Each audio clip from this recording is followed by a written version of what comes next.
الحمد لله رب العالمين والعاقبة للمتقين ولا عدوان إلا على الظالمين أشهد أن لا إله إلا الله وحده لا شريك له وأشهد أن محمدا عبده ورسوله صلى الله عليه وسلم وعلى آله وصحبه أجمعين وبعد أمة الإسلام روى البخاري عن أبي هريرة رضي الله عنه أن النبي صلى الله عليه وسلم قال إذا ضيعت الأمانة فانتظر الساعة قال كيف إضاعتها يا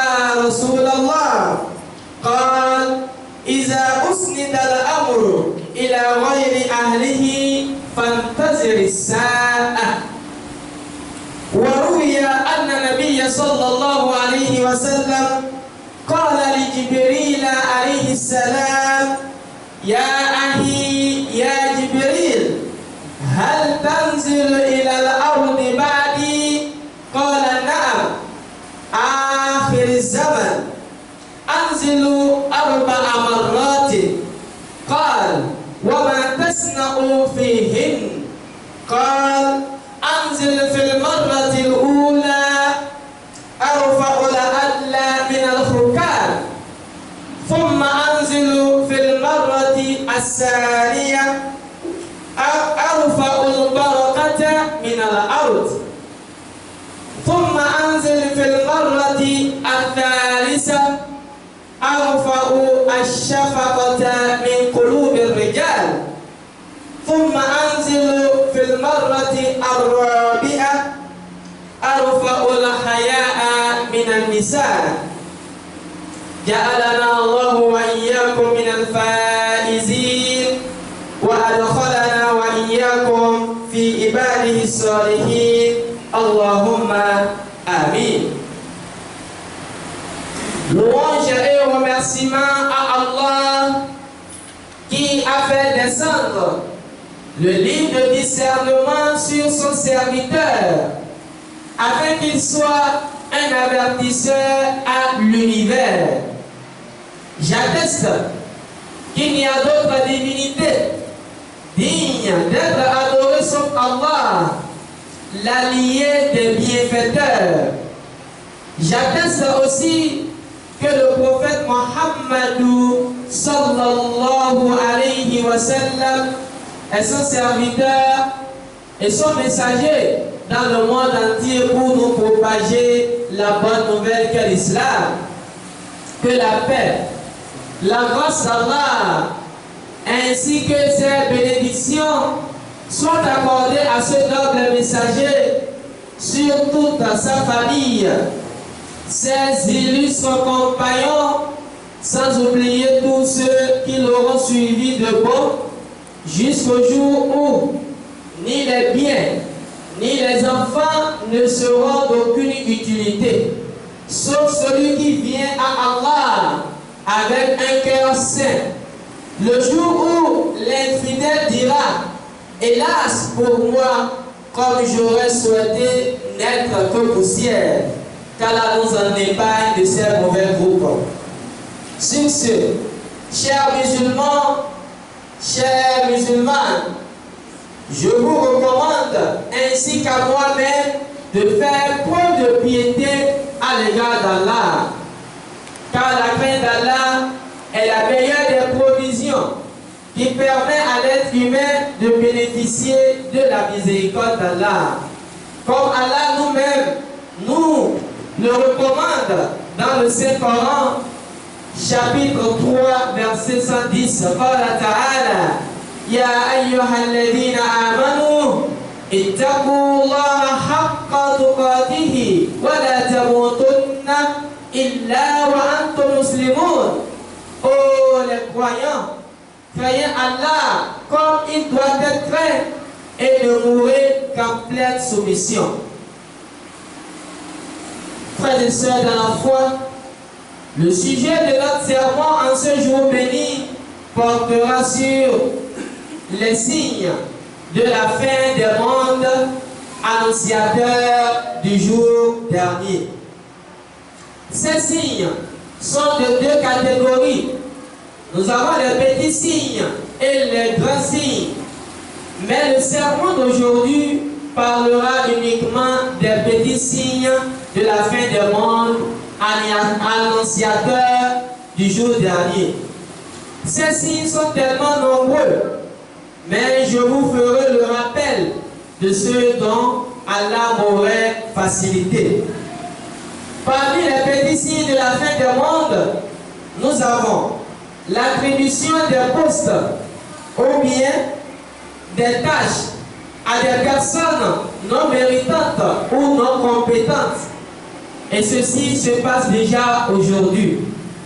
Vous entendez dire que telle personne est le représentant des musulmans à tel poste ou à telle fonction, alors que cette personne ne mérite pas cela. Vous entendrez dire que dans telle mosquée, que c'est telle personne qui est l'imam de la mosquée de Jum'a, alors qu'il y en a beaucoup parlant de la connaissance qui méritent d'être imam, mais qui n'ont pas été choisis.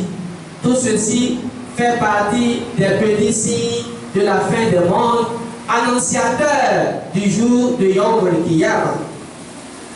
Parlant des petits signes de la fin des mondes, nous avons également une multitude ou bien un grand nombre d'innovations. Il y aura tellement d'innovations pendant ces derniers temps. Mais ce que nous mettons dans l'innovation, c'est une notion que chaque musulman doit bien comprendre, car aujourd'hui, il y a beaucoup de confusion. Le temps ne nous permet pas ici d'en parler, mais dans les jours à venir, nous y reviendrons sur ce que nous pouvons appeler l'innovation. Parlant des petits signes de la fin des mondes, nous avons le manque de la pudeur chez les femmes. C'est-à-dire, les femmes n'auront plus la honte. Et ceci, c'est vrai. Vous verrez des femmes aujourd'hui qui s'habillent de façon dépravée, donnant l'opportunité à quiconque veut savourer la nudité de leur corps, d'en profiter. La ilaha illallah. Frères et sœurs de la foi, la manière dont nos filles et nos femmes s'habillent aujourd'hui, franchement parlant, c'est déplorable. Nous voyons de n'importe quoi dans la circulation. Et on se demande si ces filles n'ont pas des parents ou bien des tuteurs pouvant donc les redresser à la maison. Frères et sœurs de la foi, aujourd'hui, la mère ou bien le père est incapable d'appeler sa fille et de lui dire « Change-moi ta façon de t'habiller. Habille-toi correctement. Enlève-moi tout ce que tu as sur ta tête comme des mèches. » La maman est incapable de dire cela. Le père aussi est incapable de dire cela. Ce qui est encore plus pire, vous verrez des femmes mariées. Je dis bien des femmes mariées qui s'habillent de façon irresponsable. La femme n'a plus sa juste valeur.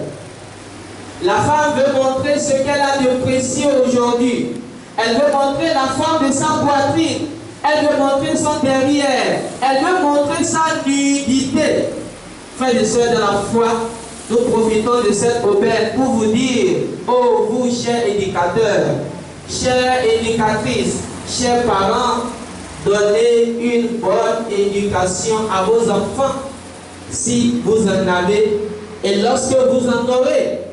Mais ne soyez pas étonnés. Si aujourd'hui vous voyez que les femmes exposent leur corps à l'air libre, tout ceci fait partie des petits signes de la fin des mondes, annonciateurs du jour de Yom Al-Qiyamah. Parmi les petits signes de la fin des mondes, nous avons l'inexistence d'équité l'homme. Et ici, on parle de l'homme grande tâche. Il n'y aura plus d'équité. Vous voyez, le riche va vouloir encore prendre le peu que le pauvre a. La ilaha illallah. Les plus forts veulent briser les plus faibles. Le patron est plus juste envers ses employés. Tout ceci, ça fait partie des petits signes de la fin du monde.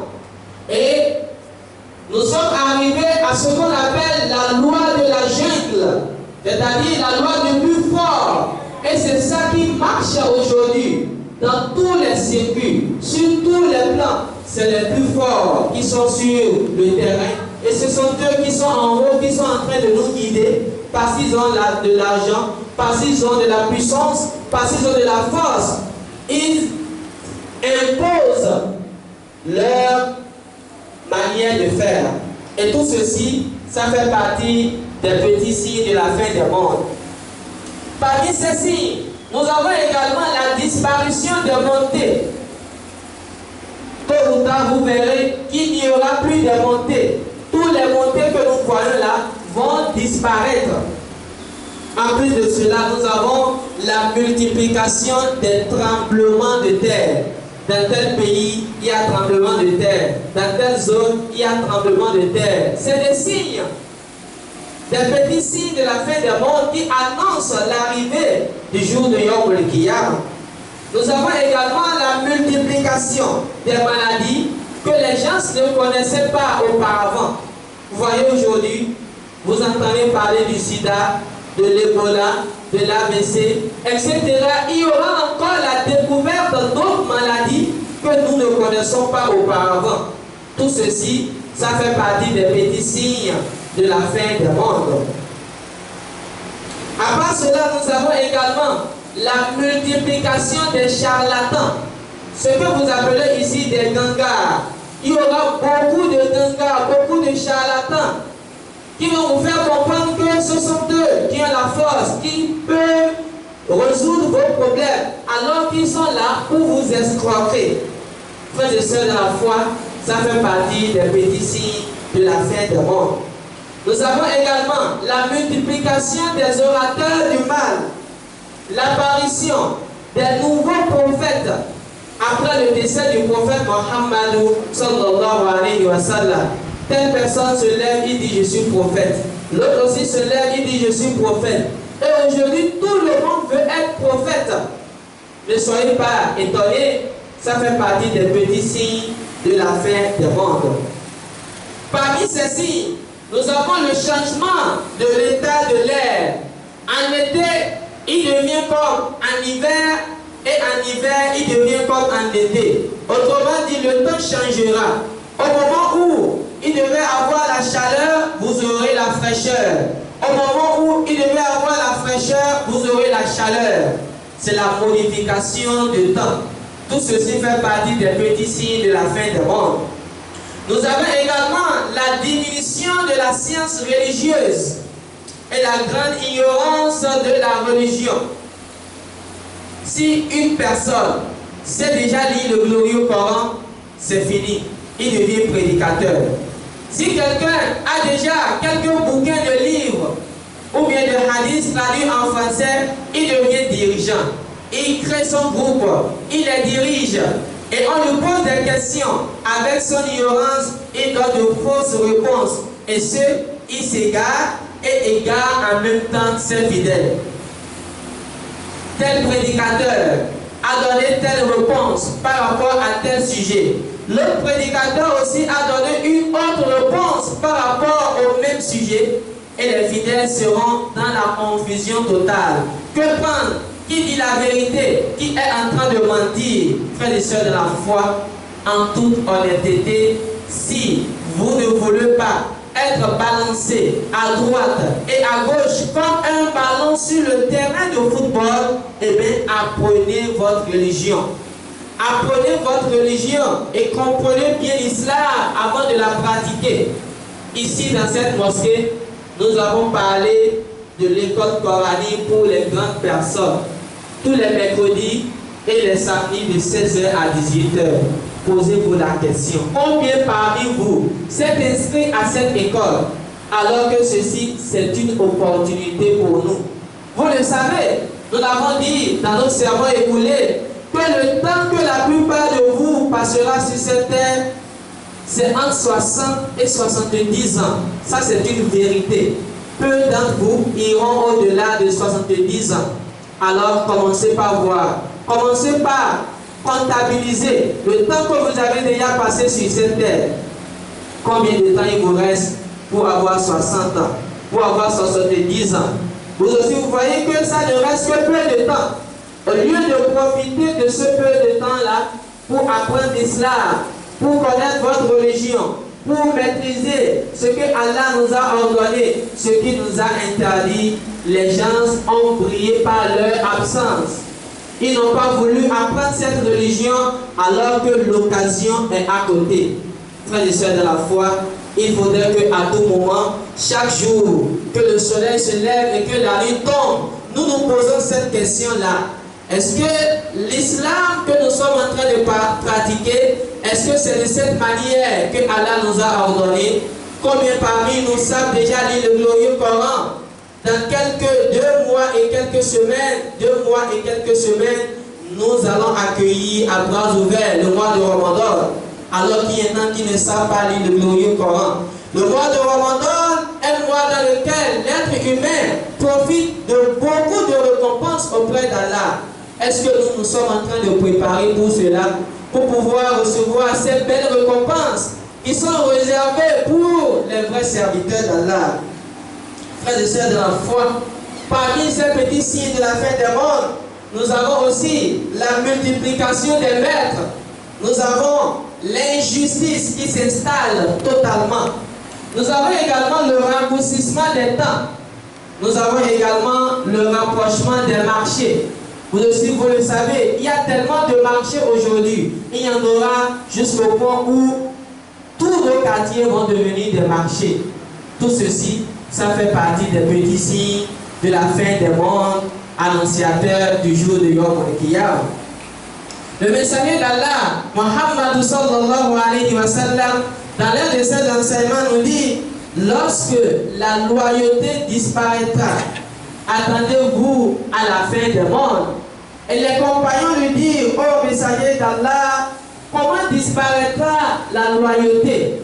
Le messager d'Allah dit: lorsque les responsabilités publiques seront confiées à ceux qui ne sont pas dignes, alors attendez-vous à voir venir l'heure suprême, c'est-à-dire la fin des mondes.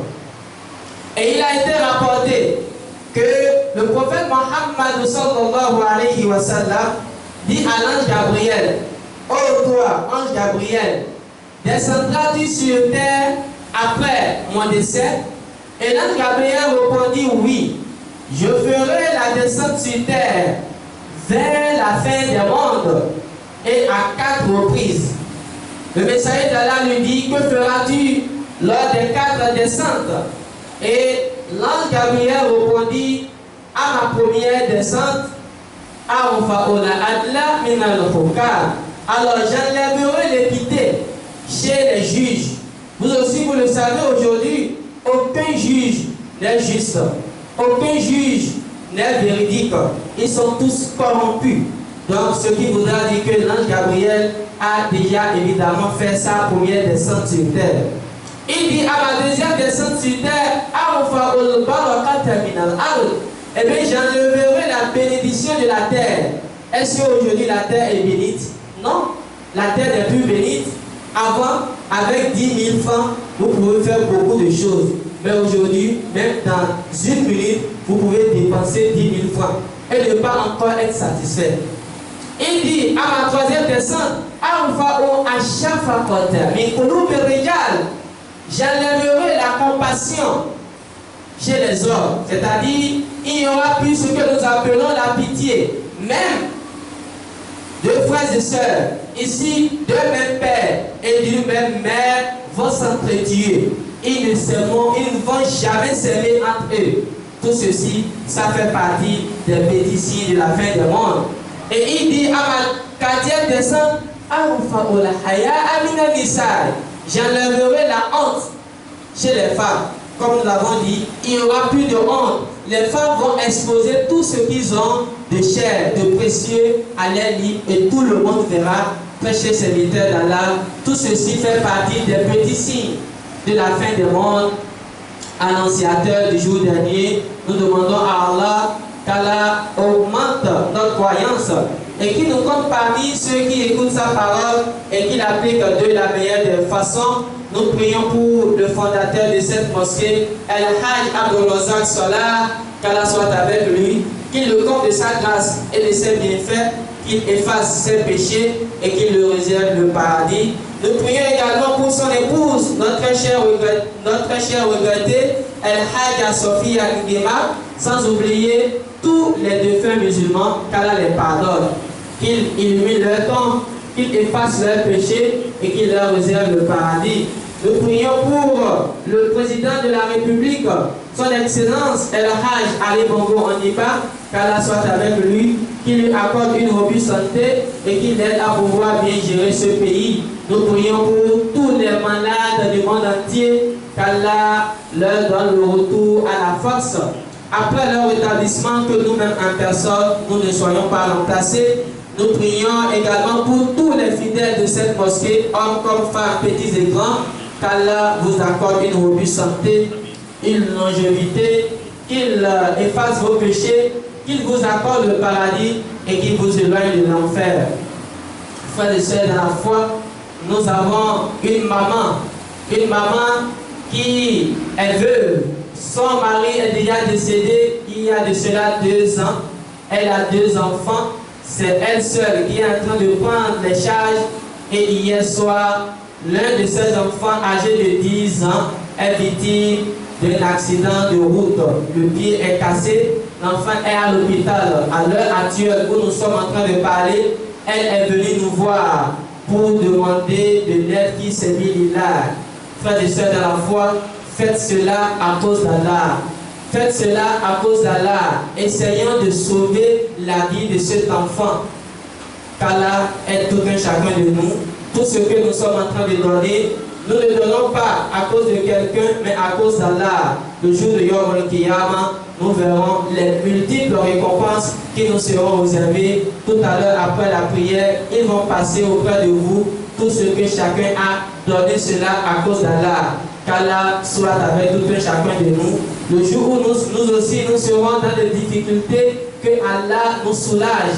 Qu'Allah nous soulage et qu'il nous éloigne des accidents de route, qu'il nous protège. ربنا ظلمنا أنفسنا وإن لم تغفر لنا وترحمنا لنكونن من الخاسرين ربنا هب لنا من أزواجنا وذريتنا قرة أعين واجعلنا للمتقين إماما ربنا آتنا في الدنيا حسنة وفي الآخرة حسنة وقنا عذاب النار اللهم ألطف بنا في تيسير كل عسير فإن تيسير كل عسير عليك يسير ونسألك اليسر والمعافاة في الدنيا والآخرة اللهم حاسبنا حسابا يسيرا اللهم حاسبنا حسابا يسيرا اللهم حاسبنا حسابا يسيرا ونفوض أمورنا إلى الله إن الله بصير بالعباد ولا حول ولا قوة إلا بالله العلي العظيم آمين عباد الله اعلموا أن الله أمركم بأمر عظيم فقال الله جل وعلا إن الله وملائكته يصلون على نبي يا أيها الذين آمنوا صلوا عليه وسلموا تسليما اللهم صل على محمد وعلى آل محمد كما صليت على إبراهيم وعلى آل إبراهيم وبارك على محمد وعلى آل محمد كما باركت على إبراهيم وعلى آل إبراهيم في العالمين إنك حميد مجيد إن الله يأمر بالعدل والإحسان وإيتاء ذي القربى وينهى عن الفحشاء والمنكر والبغي يعظكم لعلكم تذكرون فاذكروا الله العظيم الجليل يذكركم واشكروه على نعمه يزدكم ولذكر الله أكبر والله يعلم ما تصنعون قوموا للصلاة يرحمكم الله.